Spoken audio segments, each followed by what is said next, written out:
Desert Treasure 2 is coming out this week. The sequel to the original Desert Treasure 1 that was released over 18 years ago now. Desert Treasure 1 came with it a new spellbook, the Ancient Spellbook, which we all know and love, and Desert Treasure 2 had originally been planned to come with a new prayer book called Ruinous Powers, but unfortunately, well, or fortunately, depending on which way you look at it, the Ruinous Powers prayer book has been completely scrapped on the account of it being so overpowered that it was going to just completely ruin the game. Regardless, we are getting a lot of new rewards and gear upgrades and more content for us to play, and this video is just going to be an overview of everything that you need to know that has been confirmed and has not been completely scrapped from the rewards. Desert Treasure 2 is planned to be an absolutely monster quest for you to do. Like, we're talking on par with Song of the Elves, if not longer. It's supposed to take 4 hours with a guide and 8 hours without a guide. Either way, it's going to need a huge number of quest requirements. Of course, Desert Treasure 1, but you also have like the entire quest line from Secrets of the North and a whole handful of other quests that you need to do. The level requirements are some of the highest in the entire game: 75 fire making, 75 magic, 60 rune crafting sets a new record, because that means that you now have to get base 60s in every skill if you want to complete all the quests in the game. Information on the quest itself has been kept to a bare minimum by Jagex, but we do know that there are going to be 4 quest bosses in the same style as Desert Treasure 1. The quest and the bosses are supposedly going to be spread across the entire map of Gielinor, and when you complete the quest you're going to get a Ring of Shadows, which is going to allow you to unlock various teleports to these bosses. Of course, after the quest you're going to be able to kill these bosses, but they are going to be in their harder variants.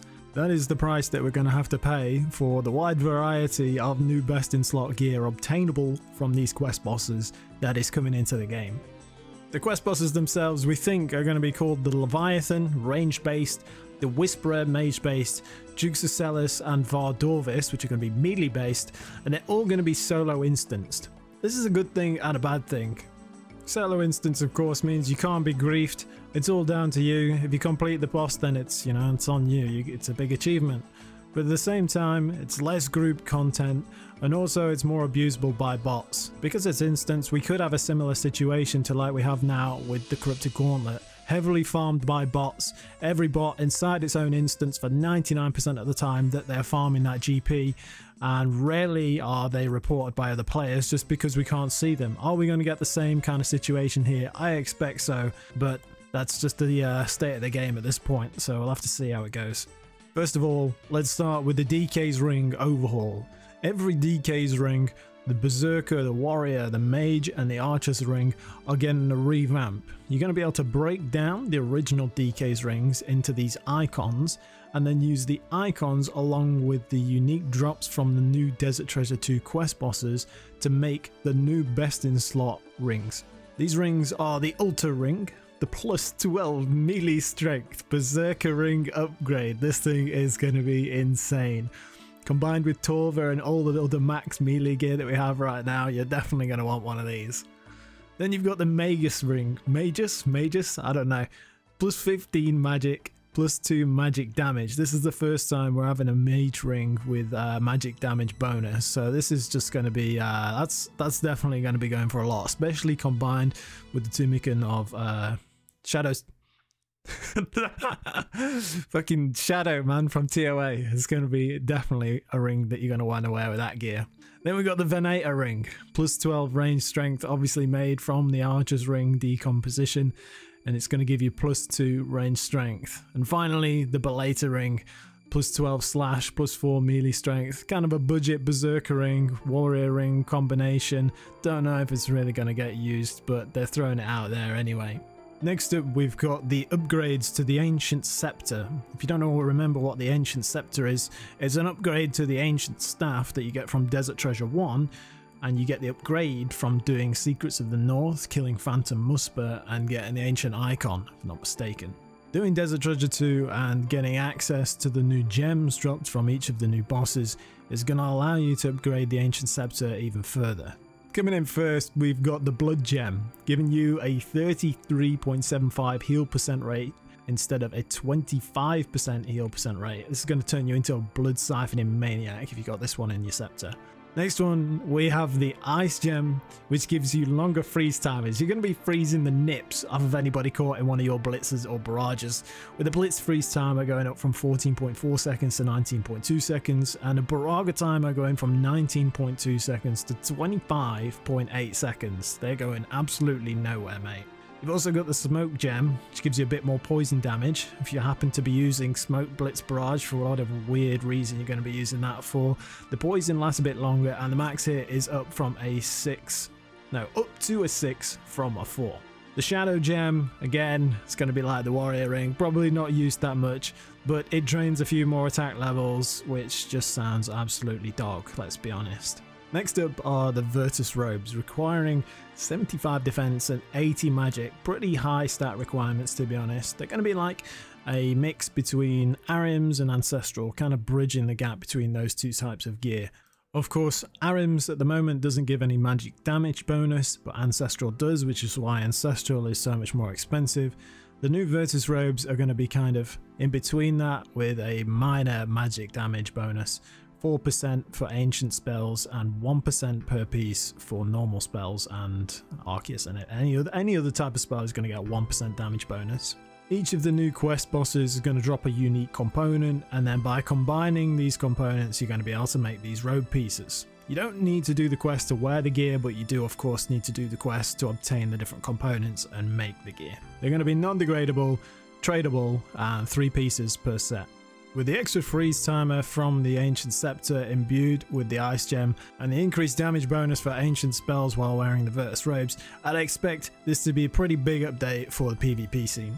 There were various effects that were planned for this robe set, like smoke spells reducing the target's healing by 30%, shadow spells had been planned to drain the strength, range, mage and defense of your opponent, and blood spells had been planned to overheal you by 20%.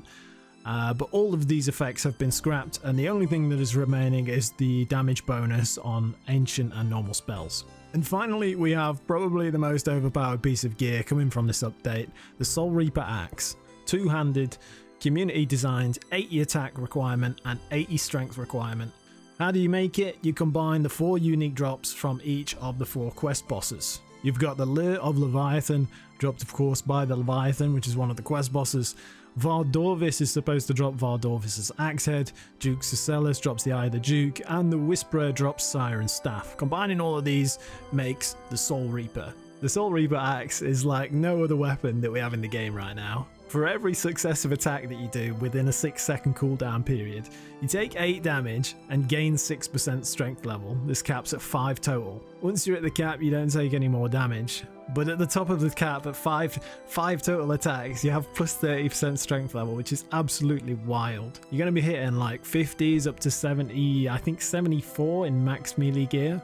It's just wild. The attack speed is 5, so this is like it's like a scythe, and it's slash based as well, but of course without the cost that comes with using a scythe.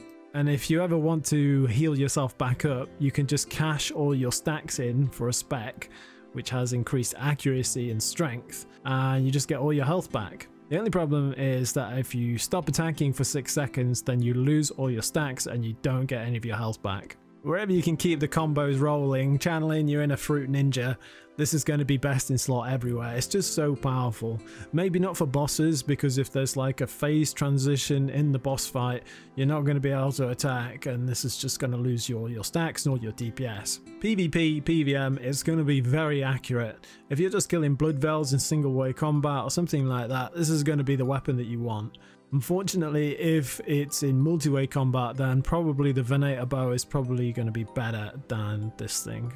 Either way, it's a weapon like no other in this game. Does it have a place in RuneScape? I'm not sure, but it's coming either way. It's going to be fun, and I'm excited to see what we're going to be able to do with this thing. The last thing I want to talk about is the Blood Torva. It's upcoming in poll number 80, which is active right now. If you want to make sure the Blood Torva comes into the game, you need to go to the poll and vote right now. It's a transmog for the current Torva, and it's supposed to be pretty hard to get. We're talking Grandmaster level kind of achievements. If you kill the regular bosses, there's supposed to be these Awakener's Orbs that you'll get. They're one-off uses an opportunity to tackle the harder versions of the bosses. The harder versions of the bosses aren't supposed to be like super tanky, not like 30-minute endurance tests. They're just supposed to be very mechanically difficult. If you've done a 500 TOA, you've done your Grandmaster achievements or the Inferno, this is probably something that will be your next big challenge. Taking down all of the different bosses in their harder variants and getting access to the Blood Torva transmog. Either way, the quest is out this Wednesday. You can start it at the Ancient Vault northeast of Nada, and I shall see you there, and thank you for watching.